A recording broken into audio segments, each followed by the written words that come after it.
Hey everyone, welcome to Buzzing About Romance. I am Becky, and welcome to another episode of Buzzing About Romance. Today we're diving into the melodious exploration of the often overlooked yet utterly enchanting element in romance novels, the playlist.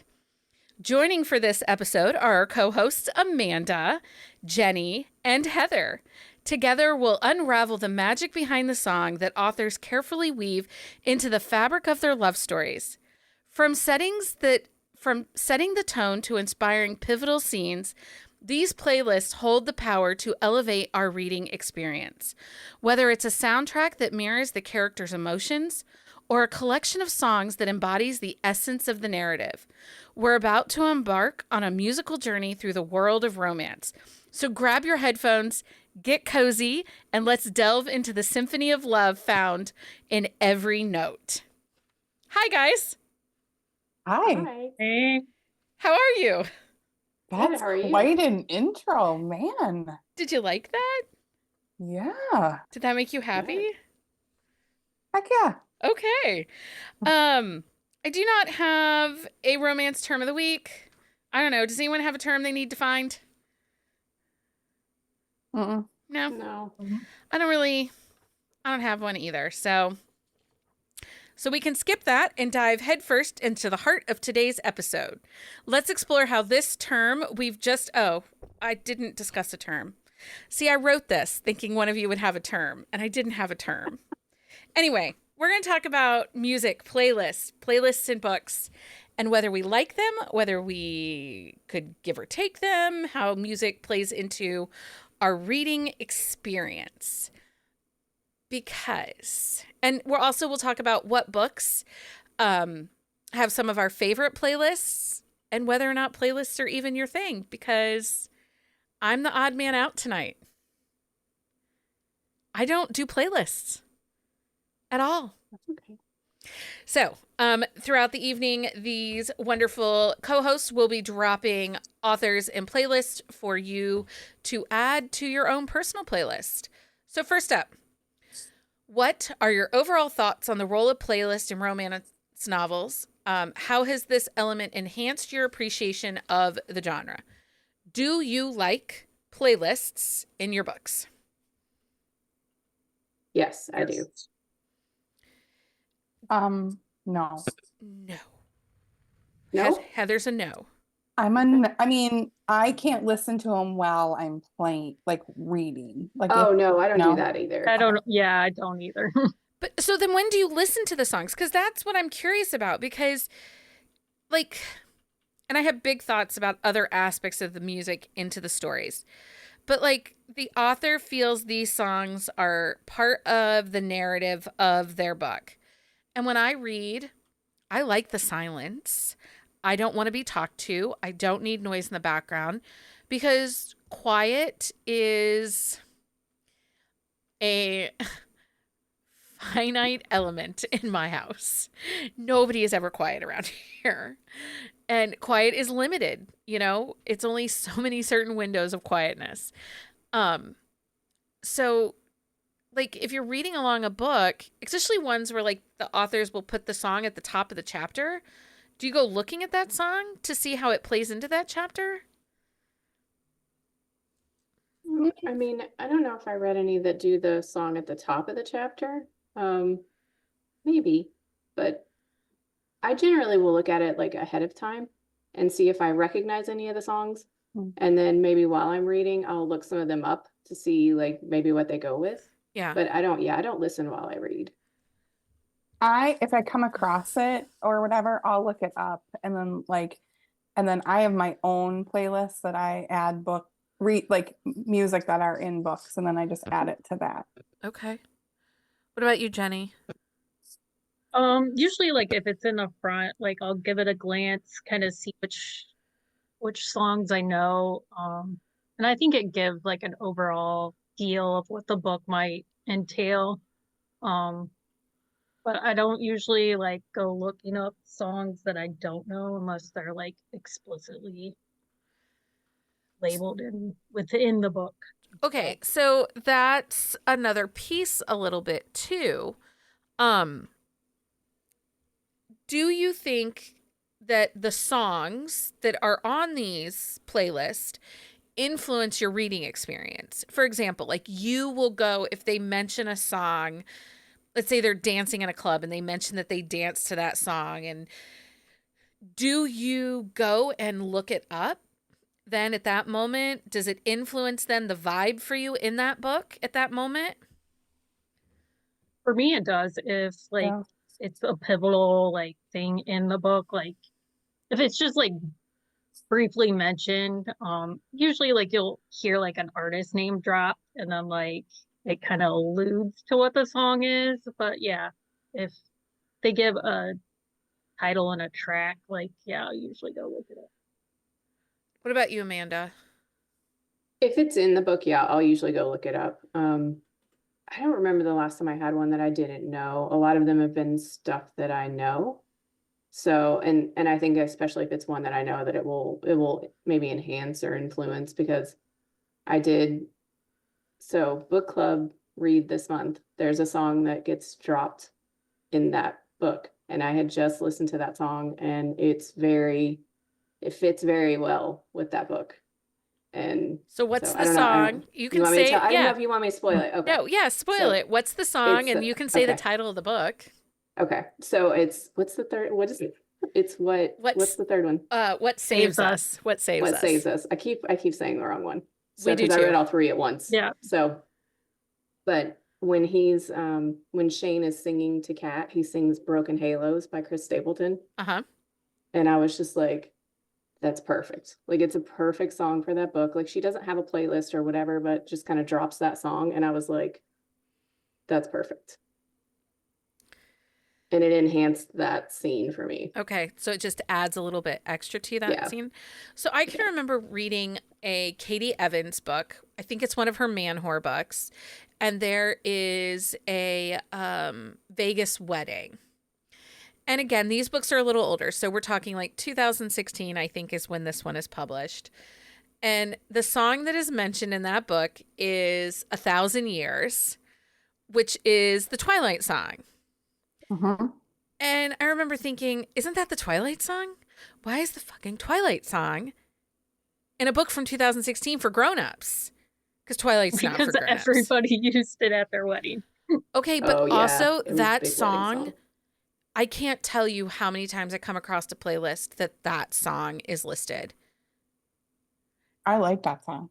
It's fine to like that song, but like, come on. I don't know. And I also read Twilight as an adult, so Okay. So did I. Same. It's not a book for grown-ups, guys. well, It's not even I'm well not a written. grown up. Well, I was a grown up when it came out, kind of. So, Yeah, I was too. you know, Yeah, aging Um, myself and we all, all but were. My favorite Sawyer Bennett book. Okay, I have two. Read. He gives her Oh. this, like, he gives her an iPod, which is so funny because obviously we Right. don't have iPods. And he made a playlist for her, and he put Meant to Be, like Florida Georgia. And I love that song to this day. Every time it comes on, I always think about Reed and his Dr. Barbie. that is so cute. Do you think that there are certain authors that are more likely to put music in their books than others? Like Mhm. it's more of a creative aspect for them, that the music for them goes hand in hand with their writing experience? I have authors on my list that really love music or are musicians as well as writers, and write their own music to go with the books. And some of those authors I are my trusted authors, so I will venture out, like if they like this music, I'm probably gonna like this music. Yeah. So I'm going to ask a question. It might take a beating. Here we go. Mhm. And this is kind of for Heather because she is an audiobook listener, but she doesn't really listen to Rockstar Romance, so maybe it's not. So Yes. there is a little bit. So Lauren Rowe did this with her audiobooks where people actually sing music she wrote for the book. And in Britt Benson's latest one, Between Never and Forever, they sing the original lyrics that Britt wrote into that book. They perform it and sing it. Is that different than a playlist? I think Allie Stiles does that too in her audiobooks. Right. Yes, she does.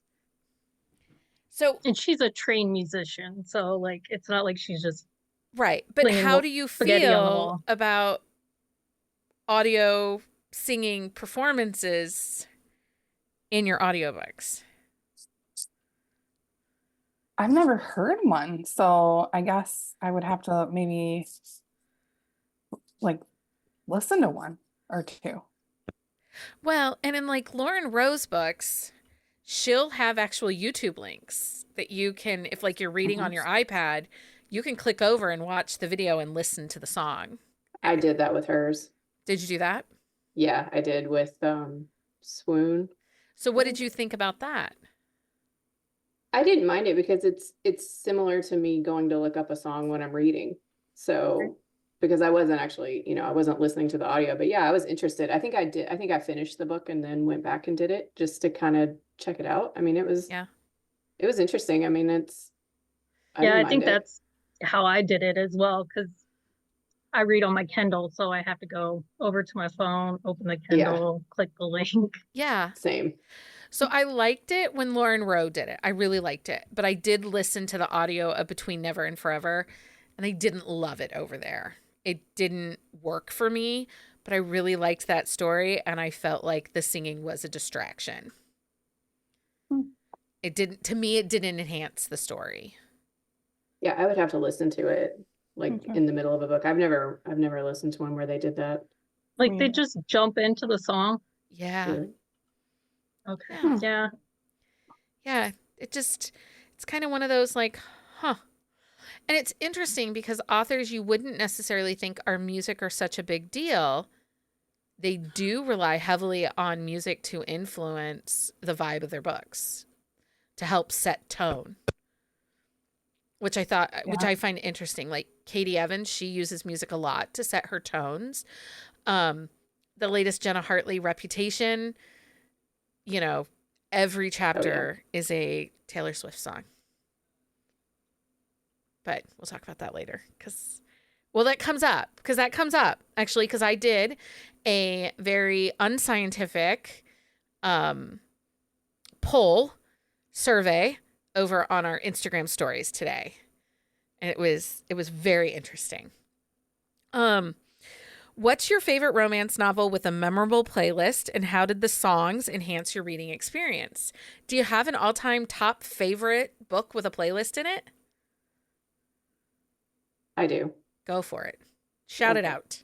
It's The Broken One by Brittany Shaheen. So she shares, typically while she's writing, she'll share what her playlist is like going into the book. And that's probably my most anticipated read from her ever. It came out in, I think, January 2021, I believe, or 2022. I can't remember.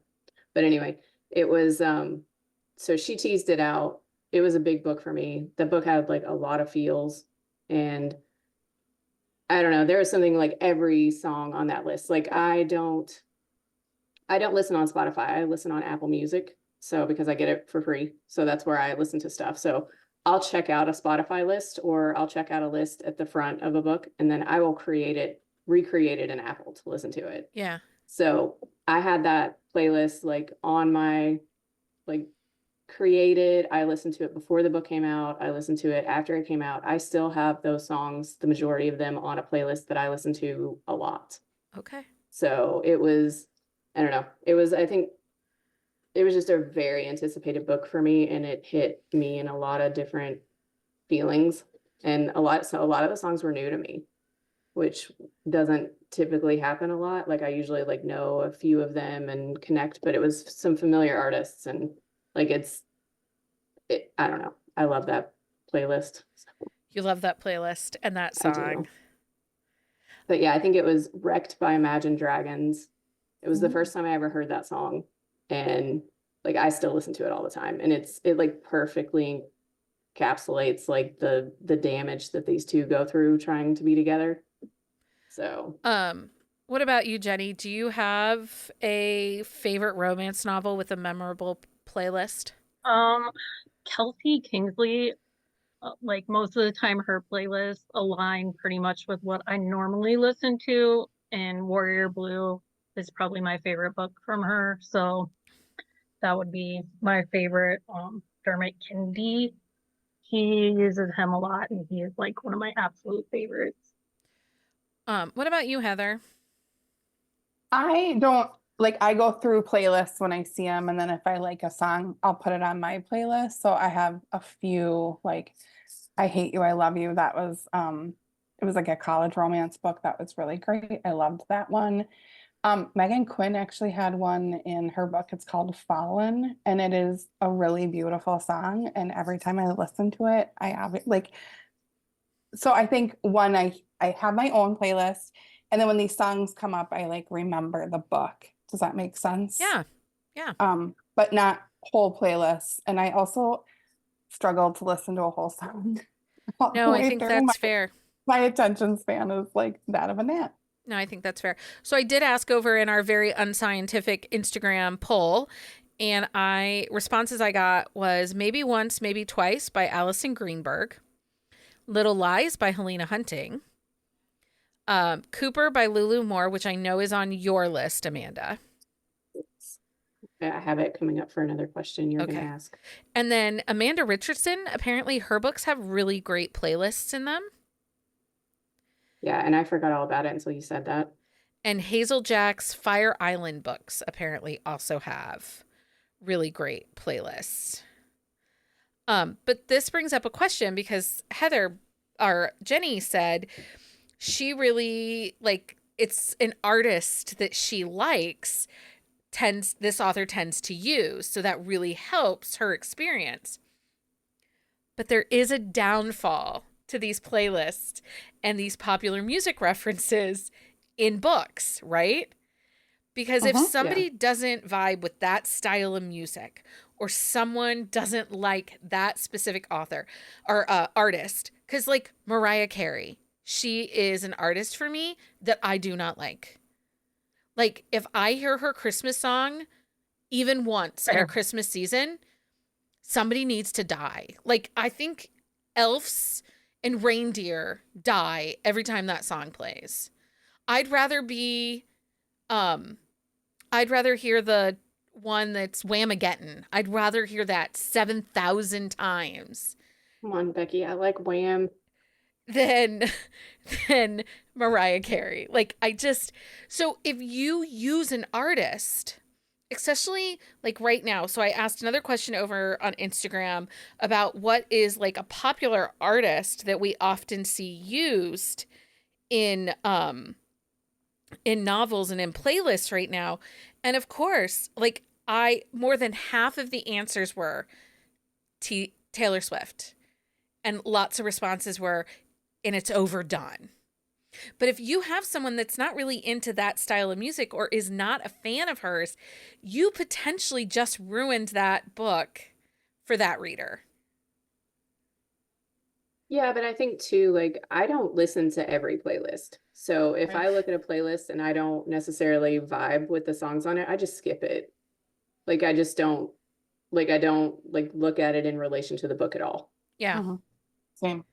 Well, until you accidentally pick up a book like an Elizabeth Morgan or the latest Jenna Hartley that is a pure dedication to their love of a certain music artist. Yeah, and I think that's different than a playlist though. That's like the dropping it inside the book, right? Well, but it was a full So they gave playlist, it and a full playlist both of before? them Okay. have playlists in the fronts of those books. Okay, I got you. So and most people, so I did ask, how do you feel about popular songs being referenced in books? And more than half the people said they don't mind it. They like it.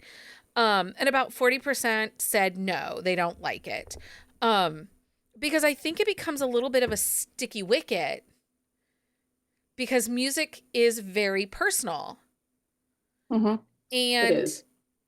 you know, you love that song Halo by Chris Stapleton. I don't even know the guy's name. But what if I hate that song? What if I have a horrible memory attached to that song? Then potentially you just ruined that book, or the author did, for my reading experience. Yeah, I mean, and then it depends on how, maybe that's personal to the author, Right. like, so It just becomes a I little don't bit of know. a sticky wicket is all. No, Like, I agree. I mean, I'm gonna be, maybe I'm just too much passive, but I'm like, nah, if I don't like it, I don't like it. Like, I'll just like ignore it. well, I DNF'd Yeah. the Jenna Hartley book because it was too much Taylor Swift. The Brooke Morgan, the book, Come Here, Oh, Montgomery. or Brooke Brooke Montgomery. Yeah. That book Lindsay and I did a quick shot on. Like, the horse's name was Taylor Allison Swift, and every time they talked about the horse, it was Taylor Allison Swift. And the whole playlist was nothing but that. And it's like, ugh. But also Beyonce was another name that came up that is sometimes overused. Well, and there's a difference between like, I mean, one song being referenced to like all the Everything. way throughout. Yeah. Yeah. Right. Yeah. Yeah, I guess like if I didn't like somebody, I'd be like, I'm not gonna listen to that. Well, how else? So when we think about playlists, what all could they influence within the book outside of your reading response, right? So, do they enhance character development? Do you think playlists enhance character development? I actually just more like when they bring up a song. So like maybe he's kind of like really likes 80s music or something. And they're in the car and then like she brings up like, oh, what's this song? And then I look that up and I'm like, I've never heard that. Like it kind of makes me get to know their personality a little bit more. Yeah. Do you think a music choice enhances the writing of a book? I think it can for some authors, because I follow some authors that, like Nikki Castle, like you can see when she writes a book, like she sits down and she'll take a video of like her writing like setup. So she likes, like, she sets up candles and she sets up her space and she like sets up music.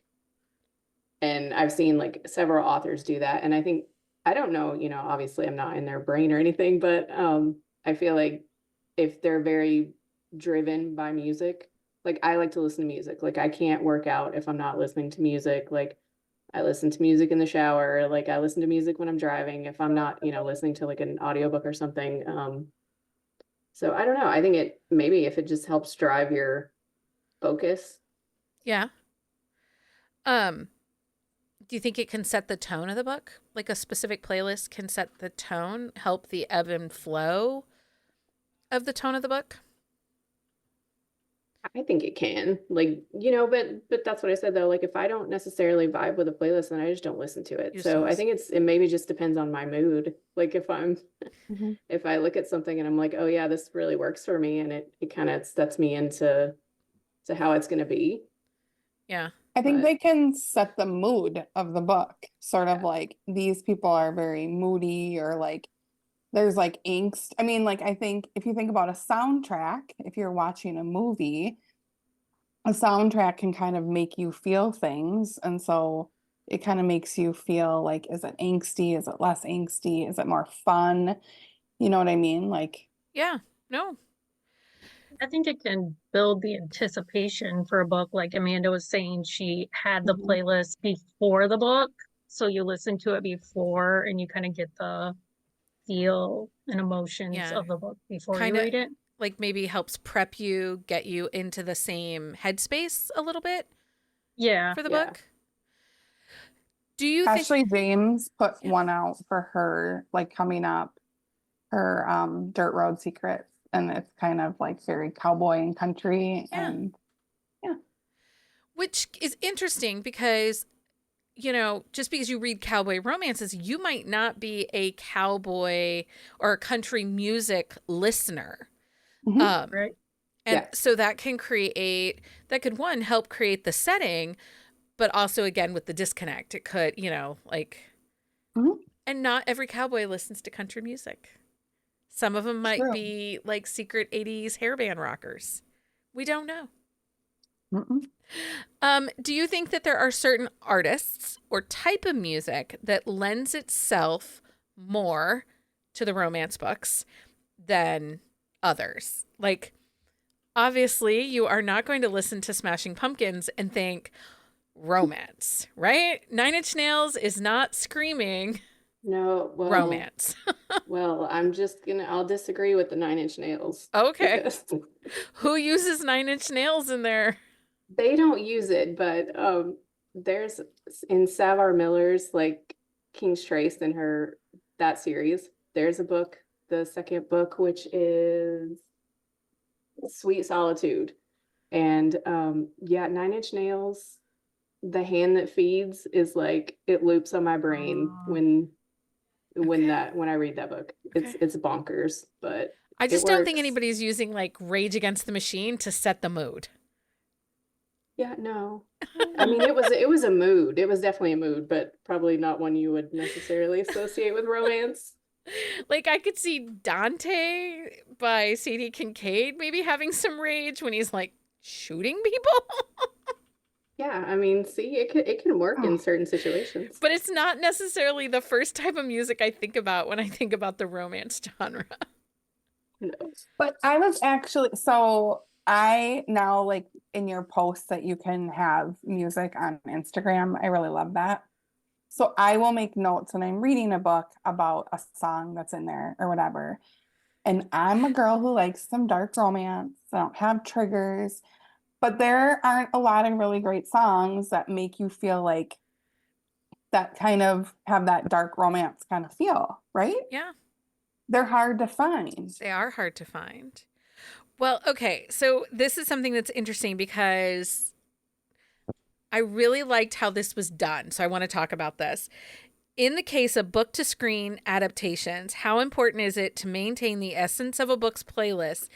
And do you think it contributes to the overall success of the adaptation? But I'm actually going to flip it on its head a little bit. Think about Bridgerton on Netflix. They turned popular music into orchestra pieces It was for amazing. Bridgertons. It was amazing. What was the Adam Levine, the Maroon 5 song that they did in Bridgerton? And it was like they danced a quadrille to it. And you're like, wait, that's Maroon 5. That's not a like Mhm. waltz. I think as long as they, like in a movie, like you said, movies, soundtracks, but when you're going from like a book to a movie, as long as they keep the essence of the book with the music choices they use for the soundtrack, I think it works. Because that Bridgerton soundtrack was phenomenal. Mhm. And it I worked don't know. so well. I didn't watch that, so I don't know. But I'm I sorry, I what? couldn't think of any other ones. Yeah, I know. Well, I and know. someone What? brought up that fantasy authors oftentimes will use movie soundtracks like Lord of the Rings and Gladiator Oh, that makes Yeah. sense. as they are Yeah. writing as inspiration. Because really, if a John Williams Star Wars overture comes on while you're writing alien romance, it kind of sets the mood, right? For sure. Yeah. If I'm writing a Kraken book, maybe I should be listening to Jaws. Do you know what I mean? Like, it fits, Yeah. don't you think? Mhm. Have you ever noticed when an author will use a song to evoke a sense of nostalgia, either for the character or the readers? So I bring this question up because of this. There was an age gap romance that I was reading. It was a dad's best friend. And I can't think of what the book was, but he was listening to a song from like the 90s, which I knew. And she's like, "Oh, who is this band? I've never heard them before." And he's like, "Oh, okay." Yeah. Awkward. I read that too. What book was that? Was that in Was your I was dad? like, Your what? dad will do, or Maybe it was in Gorgeous Monster by Charity Farrell. There was another one recently too that I read, and I can't think of it. But yeah, it was a similar situation. I like when they use music to help kind of define the the age gap or the maturity difference, you know? And as long as the music that either one is picking is kind of appropriate for their generation, then that makes sense. You know, if the hero is listening to Louis Armstrong and he's only supposed to be 35, make it make sense. Like, I actually have a character. no, who's your character? Go for it. For Kelsey Pinkley again, she has an age gap where he is like, I can't remember his name, but he is super young. Searching for Hemingway is the title of the book. I believe that's the title. And yeah, he's super young, she's older, and that's part of their bond is like their love for older music. Okay, that can make sense. But Go ahead. I think if they have old souls, like you sometimes read a character and you think like they have an old soul and they will like older, music. Like my 17-year-old loves 80s like music. He listens to the same thing that my husband does. And I'm like boy band, Taylor Swift, New Kids on the Block kind of gal. Yeah. So maybe it kind of is their personality too, like they're kind of quirky. Like I think about Violet, or not Violet, oh my God, Lavender. She would be like the type that I would think that would listen to all the like Broadway musical shows or music. You know what I mean? Yeah. Well, there was a song or there was a book recently. It was a single dad nanny romance, and the kids were obsessed with the soundtrack from Trolls. And it was like Justin Timberlake and all of this stuff. And the dad hated it. Like, he was like, you don't have to and she's like, no, I love it. Like, I'm singing it with them. And I'm like, okay, that fits. I think that I read a romance a while ago. Oh, I think that was the Tia Louise one. Was that the Tia Louise one? I think so. A Little Twist. Maybe. Yes, it might be that one. I think so. But there was another one recently I read where like he has to put the Kidz Bop's version of the song on because then the nanny was listening to the adult version and the kids started singing it. And he's like, we need to switch that up. So they could listen to the Kidz Bop version. And I like that because it's funny, right? Like it becomes situational at that point. But then there are other times where a song will be pivotal to a scene, and I don't recognize it. Like, I don't know it. And it talks about, like, how the beat pulsed, especially, like, when we're talking about, like, kinkier romances, BDSM. I think a lot of kinky BDSM romances have playlists. Like, if you think of 50 Shades of Grey, he would put, like, his iPod in the dock before they started their stuff. So like there is essence where the music is used to set the mood, but sometimes it's just like, deep beats and rhythms and not necessarily music, like popular music. And I don't know that pulls me in if I'm reading it. Like in a movie, it makes sense. But if I'm reading it and they mention like, this is a primal, primitive instrumental drum music and you go to listen to it and you're like, what? This didn't work for me. Is that kind of like the visual thing, like with the Apple, like 1 to 5? That's exactly what I was thinking. Yeah, like maybe do you hear because it works 1 for to me. 5? Yeah, same for me. Like I'm fully immersed. So I wonder Same. if this comes down to like the difference between visual learners and audio learners. But I don't know though, because I'm very visual. Yeah. Like the Apple is fully formed for me, but like I'm also Same. in music, I'm very audio. But like for learning, like I don't like retain like audiobooks or like if somebody's telling me something, like I have to write it down for me to remember it.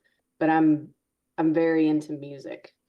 Which is really interesting because I fully visual, but I don't hear the music is distracting for me. I cannot read and listen to music at the same time. I can't either. I do it Doesn't work for separately. me. Yeah, like if I'm listening to music while I'm reading, it's more to block out other noise. Like my brain just kind of like shuts it Yeah. off as background. My other problem is, so I love musicals and I love musical theater. So like when I listen to music, I listen to musical theater songs, right? Because I'm weird like that. So if I'm listening to a song while I'm doing dishes, I start singing, like belting out the ballad and then forget to do the dishes. Well, and there, like the music is telling the story, right? Right. Right. So music is distracting at times for me. Well, Yeah, I can see that. Candy Steiner was doing like how she writes, and she uses Brain FM, and I use Brain FM. I use that after you told me about it. And I use focus music. So I put my headphones in and I do focus music on YouTube or something. But then if I have boys and they're never quiet, ever, I listen to like a coffee shop scene where it's just jazz music or the ocean waves, and then I turn it up and then everything kind of drowns out. Yeah. And I listen to that while I read. I started wearing headphones when I work so that people will know I'm working and not just sitting at my desk looking pretty, because, I do that. But really, there's nothing playing. I just am using it as a visual for the rest of the people that live in this place to leave me alone. You're outing yourself. Because if I start, they know. It's supposed to be a sign to go away. But if I put noise in there, then again, I'm distracted, which is part of the reason that I stopped having to work from coffee shops. Because then I get distracted and I start people watching and, thinking about the muffin or the cup of coffee I want. I wonder if you listen to like music that is supposed to like put focus, like it's designed for people with ADD or ADHD. Maybe. It's like the beats per minute. Yeah. Telling you, I get Chilled more Cow done. is my favorite. What is Who it? is? Send that to me. Chilled Cow Chilled Cow. on YouTube. Okay, so do you prefer to see the playlist released with the book, after reading it, or before the book? How does the timing of the playlist release impact your reading experience? So Amanda shared a little bit about like Brittany Sahin's, that you kind of got little samplings going in. Yeah, I like it before because it'll give me a chance to get a mood for how they're feeling for the book. Okay. So, I mean, that's how I prefer it. Like, What about you, Jenny? Do you have a preference? I would say before or when the book's released. Like maybe if I haven't read the book yet and then the playlist comes out, that would be fine. But like afterwards, I'm probably not gonna go back to it if I've already read the book. What about you, Heather? I think it has to be an author that I really, really like and that I'm anticipating this book for me to get into the playlist. That's I fair. feel like I'm super distractible, and I think maybe the music could distract me versus keep me focused on the actual book. Have you ever known an instance where readers have contributed to the playlist, creating a collaborative experience between the author and the reader? I don't know if it was necessarily like collaborative, but I had mentioned like Savar Miller, and she does in her Facebook group, like she'll talk about like what she's listening to, like to get ready for a book. And I know that a lot of her readers will throw out songs that kind of remind them of her work. And she has a couple of artists that she listens to like a lot. And I think they kind of like they talk in the group, and I think maybe sometimes she uses suggestions from there, but I don't know of a complete like collaboration like that anywhere. So I think a crowdsourced playlist for a book would be Yeah. fun. Yeah, I do too. If an author said, okay, you guys, this is kind of the vibe, enemies to lovers, hiding secrets, long-standing feud, off the charts chemistry. What songs would scream to you? Or, an age gap. he is still feeling the 90s vibe of life, and she is, really in her T Swift era or something, like what are some of the Yeah. songs that would be, different but similar to help with those shared experiences? I think that would be incredibly engaging, and it would make you more excited for that book. Yeah, I Yeah. mean, I would get into it. I would too. Because again, like we have been doing, and it stretched on a little longer than I think we planned originally, but we've been doing this plot a book with Sawyer Bennett, and it's been really fun. And we're just getting back into it this next week. And I'm kind of excited about it. Like, Mhm. we've built these characters together, and like we know things, but I can't wait to read the whole book. Like how she takes all of our different ideas and how they're going to, assemble. So again, if we can give an author a song that maybe inspired a scene in a book, I think that would just add to the excitement of that book. So in that vein, when I was reading the first 2 books in Marie Johnston's new series and her Oil Knight series, Mhm. so we were leading up to Wilder and Sutton. Like I had a playlist in my brain for songs that reminded me of them before I ever got to that book. And she doesn't do playlists, No. but I have one. So You should share that with me. I love them. So it was Did but you yeah, the share 2 it with big- her? No. I You didn't, because should. it was she doesn't, I don't know, she didn't do playlists, but But it She might would be love a that. situation. Okay, so let me tell you, especially when it comes really to any of the majority of the authors that we read. If you share something like that with them, they would love that, because it might be a situation for someone like Marie. She's a single woman show. She Yeah. doesn't have time to focus on a playlist. She also has like children and a spouse and life. And so it gets hard, and you can't. So sometimes you have to give up certain things. Mhm. oh yeah. But if you said, okay, listen, in my lead up to reading Sutton's book, I created this playlist with the vibes that I have going for this series. I wanted to share it with you.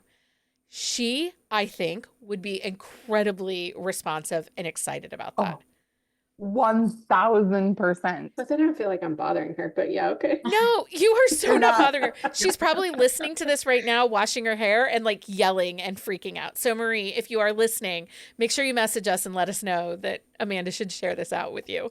Yeah, so I did, yeah, I had like serious like a hard time. Like I posted my like Instagram review of her book, and I was like, it was like Sophie's Choice picking which song I was gonna put on there.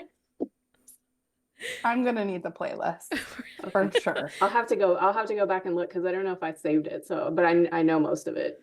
Yeah, but Okay. I think that a majority of the authors, like, so Avery Flynn, her book Anger Bang, it takes place at an 80s destination reality TV wedding. Like, I just listened to that quick shot today. and it was so funny, but seriously, like, I was thinking of all the like Debbie Gibson when they're in, like, I think we're alone now, like that song. That's Like, Tiffany, I yes. think. Is that Tiffany? Mhm. I don't know. Yes. Well, anyway, Boy band girl here. okay. Well, Tiffany then. But all I was thinking is like there's a moment where they're like hiding in a shed away from the different reality people. And I was like, that song, like 80 song, kept playing in my head. I sent it to Avery. I was like, Avery, seriously, this is like, I think we're alone now. And she's like, you're not wrong. She goes, I That's so should funny. add that. So, I mean, it, because do you have moments like that when you're reading a book and you're like, okay, this song speaks to this moment? Yeah. Yes. Yes. I often think of Janet Aston's books, the song She's a Killer, because so many of her heroines are like super like aggressive femme fatales. Mm. And so like that song really works for them. Nice. Okay. Go ahead, Heather. What were you gonna say? Did you have something? There's one book that isn't a romance that I talk about all the time that may be coming out with a movie. There's like a serious following, and some people put together like a movie or like a playlist on YouTube for The Idea of You. and it is simply amazing. Like amazing. So Oh, that's you cool. should check it out. Do you have a song or a romance novel that was featured in a playlist that was really unconventional and unexpected song choice that surprisingly worked well with the story? Unexpected? No, I don't That's think I have a any hard unexpected question. ones. Like, have I you don't ever know. come across a song and thought, really? That's the song you're going to use for this book? And then you listen to it and you're like, yeah, that song. No, I have most of the ones I think are ones that just like worked. Just I worked. don't think I had any unexpected ones. Mhm. Well, for me, it would have been like the Kid Bop song Oh, okay. Let's make Kid Bop. or the, Trolls soundtrack. That worked. It worked. Okay, what are some of your favorite iconic moments in romance novels where the playlist played a crucial role in the narrative? Do you have an iconic playlist moment?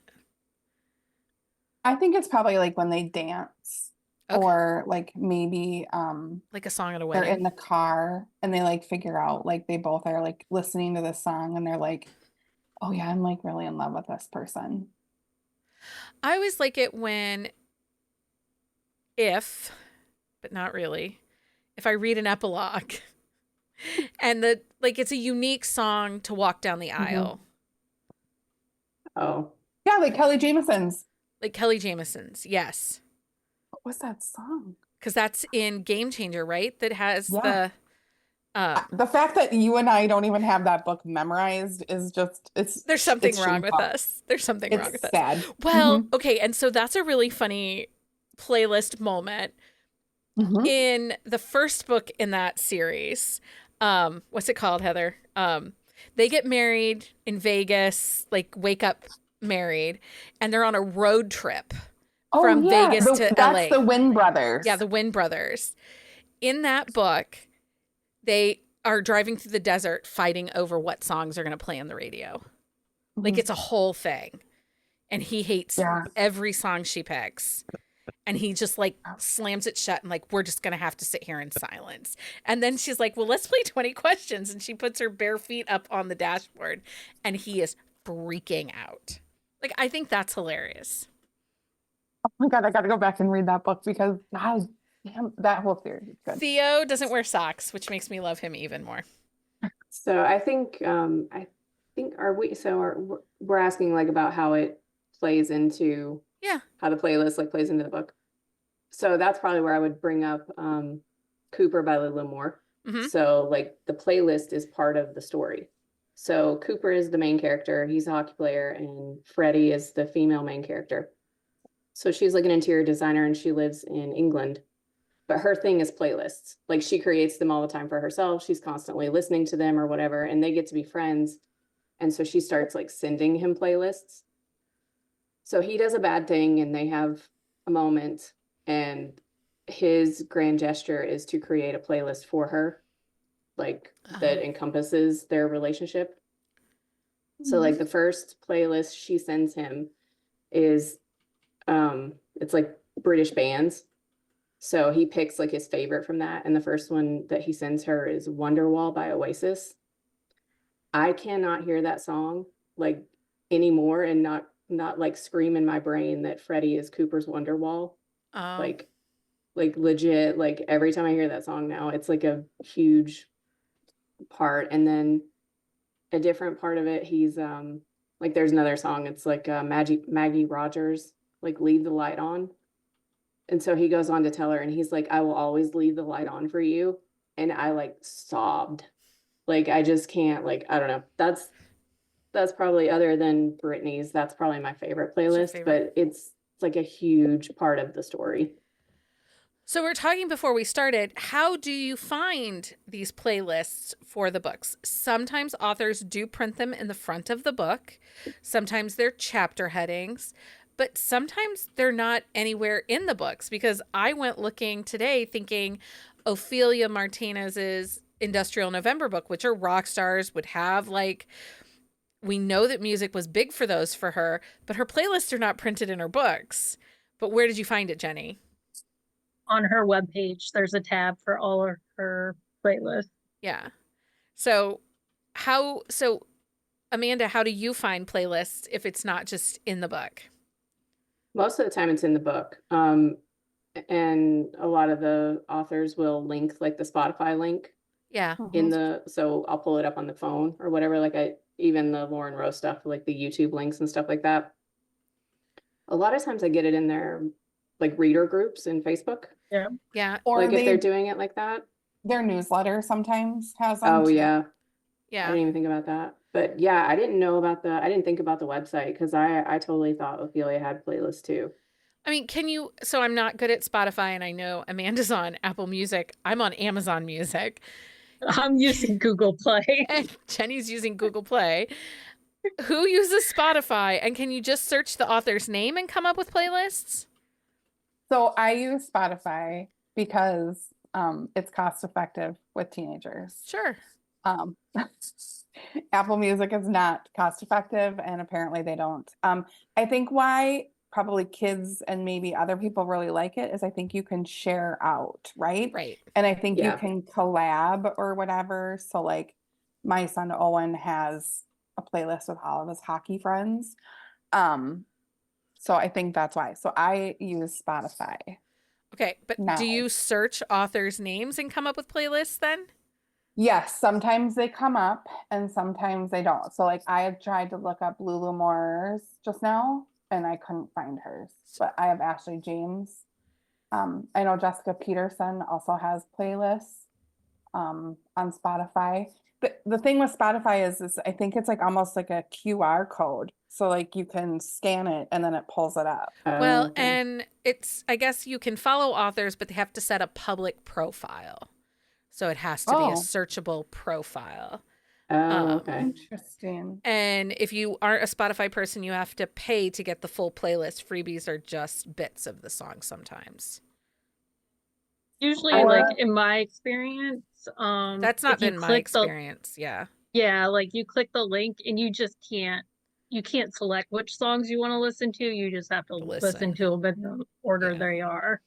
And I I- know Brittany Shaheen puts like a note at the bottom of hers. So she'll print hers in there and she'll link to the Spotify, but she puts like a disclaimer and says that Spotify will add songs too that they think would go on it. Mm. So I don't know if it's because she shares it out publicly or whatever, but Spotify will actually add music to it that may not necessarily be on there. Interesting. So I think anyone can get a Spotify account or Right, whatever. yeah. Yeah. But it has ads. Right. The Which only- is the same as Pandora. Listen, I survived I- mixtapes in the 80s and the radio. I was Same. the go girl that could hit play and Same. record at the same time Yes. at like as the DJ was breathing before the music started. I never missed an intro, people. I totally agree because we just switched over. My youngest was using Amazon, my husband was using Sirius, and I said, no, we're all doing one. And we did Spotify. So we switched over, and then I got some complaining from one of them that said, now I have ads. And I'm like, you're not supposed to because I'm paying, damn it. So But I mean, as a kid that survived the playlist or the mixtape era of music, I mean, Casey Kasem and I, we were like this. He's Yeah. also the voice of he's also the voice of Shaggy, in case you were wondering, Jenny. So that goes to the Mystery Machine. Okay. That's funny. Coming with That's us, so huh? funny. Just another reason to get a Mystery Machine. Okay. Yeah, I only use Apple because I get it for free. Which Let's is be fair. honest. Yeah, you use it's YouTube Music, not Google Play anymore. But yeah, we pay for the like premium YouTube so my kids don't watch unrelated ads, and yeah, it's free. It's fine. Does anybody have any playlists or books they need to mention before we move on to the next thing that they didn't get to? What are we moving on to? Hold on. Oh, new segments. Oh. We're done talking about playlists because we've been talking don't- playlists for like an hour. All right. I was just making I sure I didn't have have anything one. else. I have a playlist if anyone is that interested. It's like a You'll it share your is, like, Spotify QR code thingy for us all to download it. it's 142 songs in 8 hours. So That's some commitment. And I realized when I was moving things around that I'm a big fan of Justin Bieber. I could see that. That's funny. Thanks. I'm apparently a believer, or whatever the heck they call it. Like, my husband goes, "How many Justin Bieber songs are we going to listen to today?" And I was like, well, I actually apparently am a fan.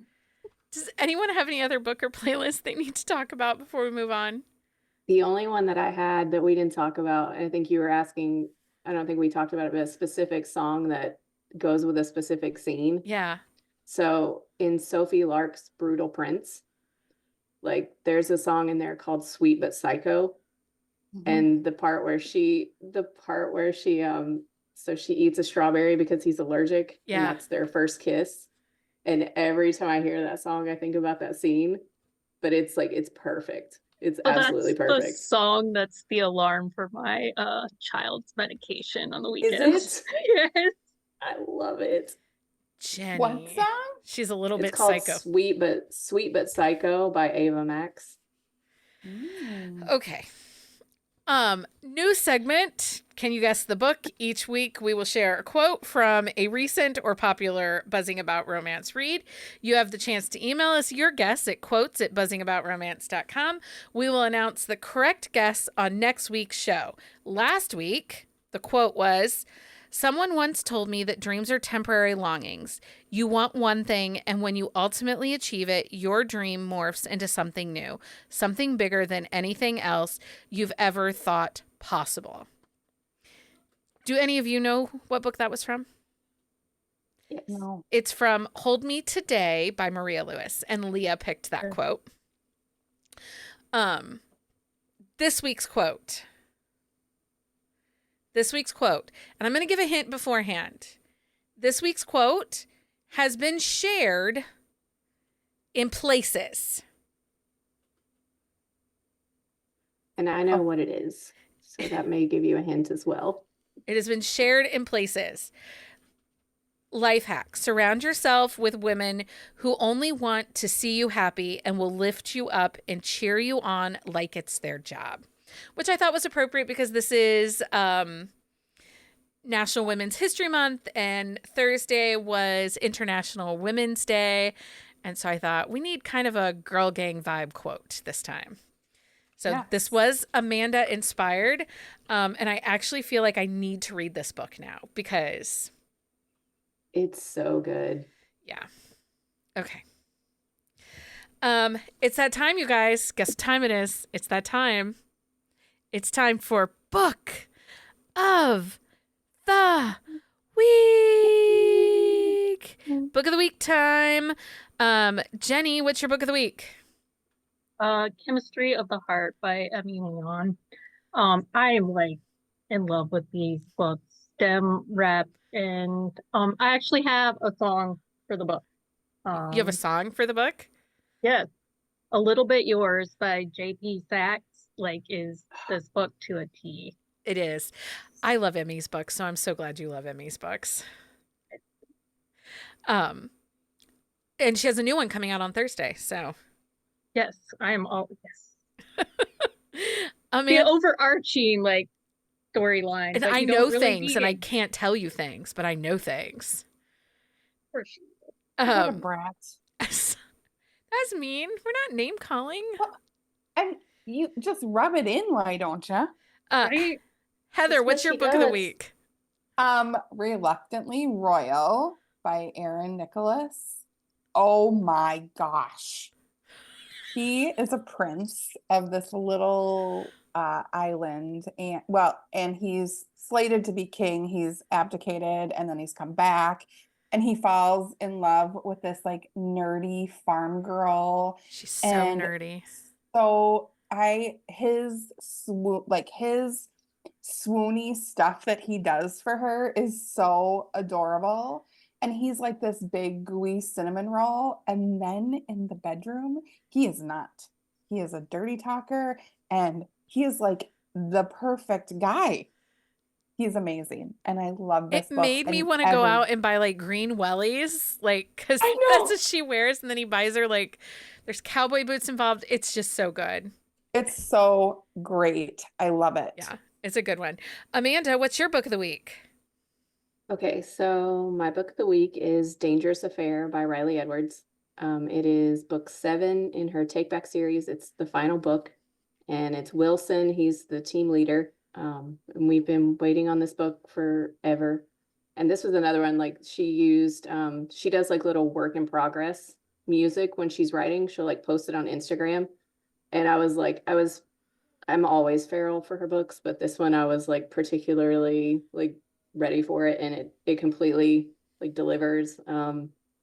It pops at like 4%. I mean, It's like a one that's a night my stand. kind of book. Yeah. It is so spicy. They're so freaking hot. There is a scene up against a mirror. There's a scene up against a window. Like it is like it's hot, and he's a dirty talker, and he's I got love like Wilson. serious like emotional damage from a previous relationship, and she is actually the granddaughter of Mrs. Simpson, who's like she works at the romance bookstore, and Atlee is her name, and so it's so good. Just Like I mean, and I had 5-star reads this week, and that was by far my favorite. Okay. This was a good reading week for It was a Amanda. very good reading week. My book of the week is Vicious Seduction by Jill Ramsauer. It's the last book in the Byrne Brothers series. And Oren is, holy crap, you guys. First of all, he's manipulative AF. Like he is out to get what he wants. But he is hot and spicy. Yeah. That book is so spicy. She teased the next book in the series, or the first book in the new series. The Moretti. In her newsletter. Yeah. If you are not reading Jill Ramsauer, I don't know what you're doing with your life. Get on it, people. I agree. Okay. It's time for our Patreon update. Welcome new Patreon members. Shoot, I forgot to write her name down. I think her name is Susan. It's been a week. I had to pull up the app. Give me a second. Yes, Susan. Susan, welcome to Patreon. We are so excited to have you as a member of our community. And then we have Hive members celebrating anniversaries this month.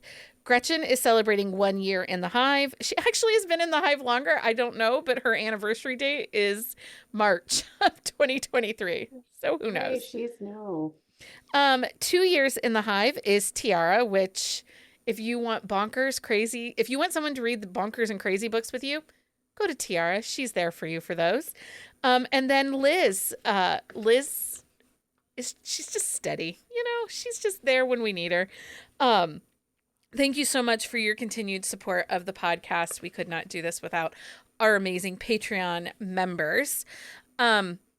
So get ready to be thrilled because the much anticipated swag packs for March are on their way. And this time we have a fantastic swag pack sponsor authors. Siobhan Davis and Marie Johnston are our sponsoring authors. The swag packs are set to make waves around the 10th, and we couldn't be more excited. Actually, I think everybody should start having them, like now. This month's swag packs are overflowing with exclusive treasures sponsored by Siobhan and Marie, along with romance-themed stickers and other fun stuff from Buzzing About Romance. Each pack is a celebration of all things love and passion. And guess what? We spread this love globally, so international shipping is on the house. This fantastic perk is a monthly affair with swag packs dispatched around the 10th of every month. If you join our Patreon family after the 10th, don't worry, your inaugural swag pack will be on its way the following month. But wait, there's more. Being a part of our Patreon community unlocks a treasure trove of perks.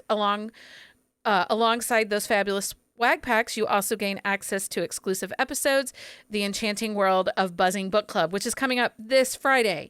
Keen on staying in the loop with our happenings, check out our event calendar at bookcaseandcoffee.com/events. Also, if you're over on our website, subscribe to our newsletter. We have upped that, and it is coming out weekly, and we have lots of cool features happening in there. I'm keeping a secret. and Patreon will find out about it first, and then the newsletter will get it a couple days later. So if you want to be in on my secret, make sure you subscribe to the Patreon or subscribe to the newsletter. We have an exciting lineup of gatherings, including happy hours, IG lives, and book clubs waiting for you to join the festivities. Get ready to be swept by the romance and enjoy the perks of being a cherished member of our Patreon community. Cheers to the love, romance, and all things delightful. Okay. Are you ready for this, Jenny? I'm going to give you the outro. I get the outro? No, you want to read the outro? No, Oh. I really don't. Okay, then I'll do it. Okay.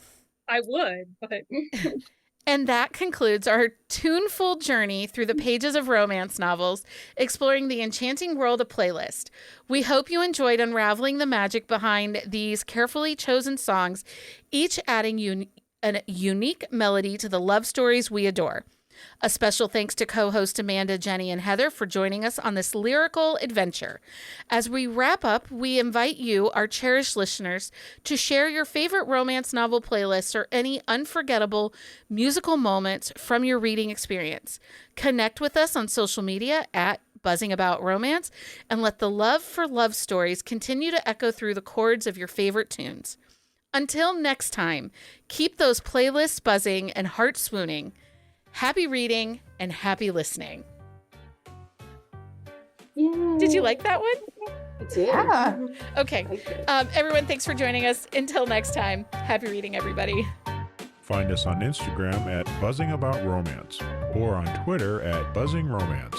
If you like the podcast, please leave a review. If you'd like to support us directly, join the Bookcase and Coffee Patreon and receive exclusive content only available to Patreon members. Check out bookcaseandcoffee.com for our on-the-shelf show notes.